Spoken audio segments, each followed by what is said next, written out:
नमस्कार, मी स्नेहा मिरगणे आपलं या व्लॉगमध्ये सहर्ष स्वागत करत आहे. आता हा नजारा बघून तुम्हाला काय वाटलं असेल तर आज आहे माझा वाढदिवस.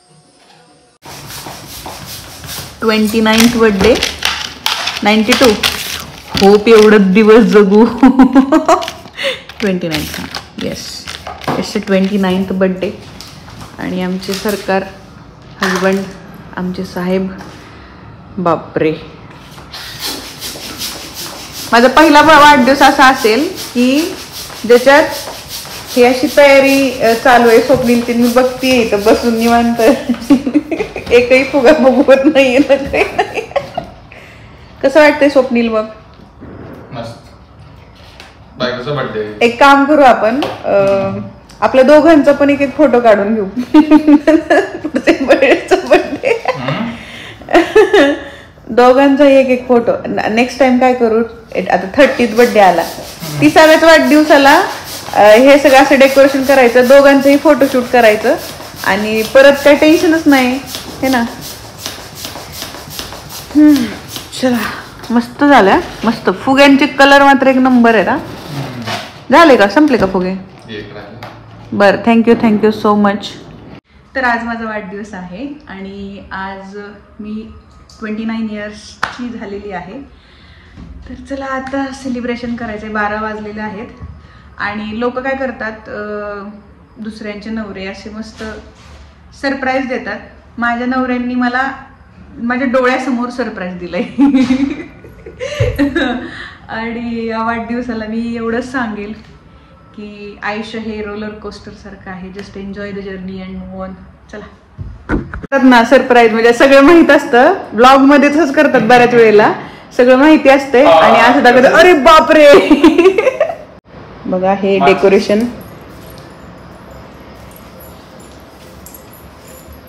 आमचा केक, वाव, मस्त केला. बसा बर्थडे गर्ल. थँक्यू. कशी दिसते मी? खूप छान. Happy birthday dear Sneha. Happy birthday to me. Happy birthday to you. तर हा होता माझा 29वा वाढदिवस.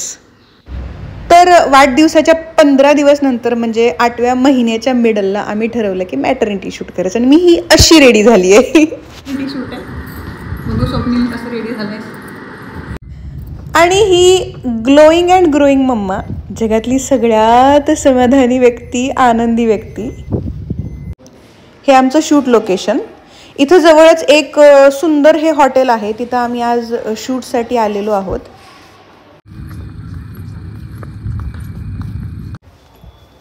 हे आमचे साहेब आणि ही मी आणि हे लोकेशन. तर आमचं शूट झालेलं आहे. मी याच्यानंतरच सगळे फोटोज टाकते, कारण शूट काही कॅप्चर करता नाही आलं ह्या ब्लॉगमध्ये. हे इतकं सुंदर लोकेशन होतं आजचं.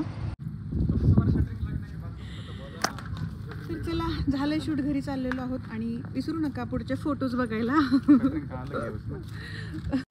प्रिय बाळा, तू आमच्या आयुष्यात आलास किंवा आलीस, त्यानंतर जे आमचं आयुष्य बदललंय ना, ते मी शब्दात सुद्धा व्यक्त करू शकत नाही. ज्यावेळेस पहिल्यांदा आम्हाला कळलं की आमच्या आयुष्यात कोणीतरी येणार आहे, त्यावेळेस आमचं आयुष्य सुखानं भरून गेलेलं आहे.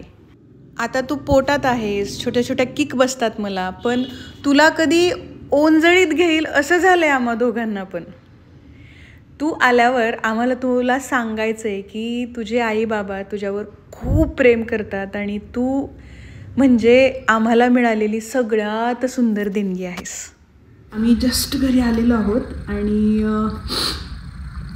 एक आठवण म्हणून म्हटलं होतं मी व्लॉग शूट करेन, पण खरं सांगते इट्स नॉट इझी. ते अटायर चेंज करा, साडी आणि त्यात मी शूट करणं, हे आमचं एवढं बेबी बम्प. तर जवळपास 8वा महिना चालू आहे आता आणि 9व्या महिन्यात म्हटलं खूप थकून गेलेली असेल मी, त्याच्यामुळं एकतर बेबी शावर करता आलं नाही, इतक्या लांब आहोत, घरचे कुणी येऊ शकत नाहीत 7व्या महिन्यात, म्हणून ते झालं नाही आमच्याकडून. 9व्या महिन्यात करायचा प्लॅन आहे, बघू. आई वगैरे आमचे आले, आमच्या सासूबाई आल्या तर ते पण प्लॅन आहे. पण काय सांगता येते 9व्या महिन्यात. मी म्हटलं होईल बेबी शॉवर, नाही होईल, काय होईल. तर आत्ताच आपण शूट करून घेऊ म्हणून आम्ही मॅटर्निटी शूटसाठी गेलो. एवढं ऑकवर्ड होतं ते. होईल गो. म्हणजे लग्नानंतर म्हणजे लग्नाला 5.5 वर्ष झाली. लग्नामध्ये तसं शूट केलं होतं. त्याला म्हणतात काय, प्री वेडिंग शूट. आणि लग्नानंतर डायरेक्ट आज ते एकमेकांकडे बघत होतो, विचार करत होते कुठं आलं आपण. पण ते शूट करता नाही आलं. पण मी फोटोज टाकलेले आहेत. तर ते सगळे फोटोज असे छान स्लाईडमध्ये तुम्ही पाहिलेच असतील. आणि मस्त वाटतंय. म्हणजे अरे बापरे, हात पण दुखायले. म्हणजे माणूस म्हणजे कुठलीही प्रेग्नेंट लेडी म्हणजे 8व्या महिन्यात वगैरे थकते. माझं तसं काही अजून झालेलं नाही आहे. फक्त डॉक्टरांनी प्रवास करू नको असं सांगितलं आहे, त्याच्यामुळे आम्ही गावी गेलो नाही. कारण की 24 तास घरी जायला लागतात. तर आमच्या आया म्हणजे माझी आणि माझ्या सासूआई दोघी पण येतील आत्ता ह्या नेक्स्ट मंथमध्ये. म्हटलं ते यायच्या आधी हा राडा कंप्लीट करून घेऊ, नाहीतर ते म्हणतील कुठं आमच्या काळात. तुम्हाला माहिती आहे का प्रेग्नन्सीची एक मज्जा काय आहे माहिती आहे की काही सांगायला गेलं ना, सासूबाईला सांगो किंवा आईला सांगो, तर आमच्या काळात नव्हतं बाई असं.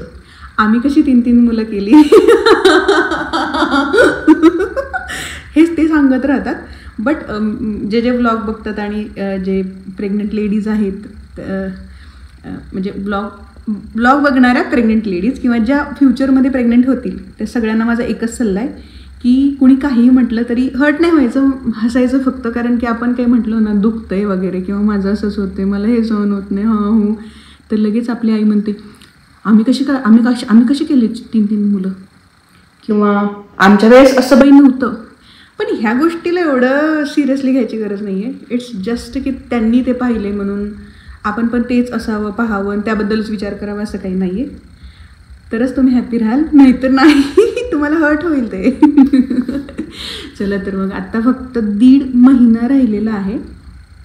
फक्त आणि फक्त 1.5 महिना. कदाचित जर डोहाळे जेवण इथे केलं तर तो एक ब्लॉग शूट करणार आहे 9व्या महिन्यातला. नाहीतर काय माहिती आता याच्या पुढे कधी येईल ही आठवण. हे आमचं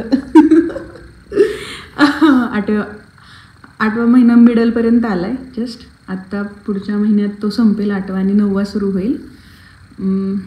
मस्त वाटतंय. आणि मला असं वाटतं की एव्हरी वुमन आउट देअर त्यांनी मातृत्व अनुभवावं.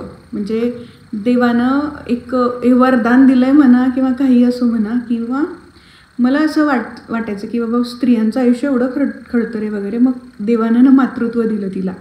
एवढं सुखद अनुभव आहे हा. म्हणजे लिटरली तुम्हाला म्हणजे माझं सांगते की मला कधी कधी एवढं इमोशनल फील होतं की असं डोळ्यात पाणी येतं, रडू लागतं, पोटात एवढ्या किक बसतात की आपण इतकं क्लोज म्हणजे आपल्या आत एक जीव वाढतो. हे जादूच आहे म्हणा, मिरॅकलच आहे.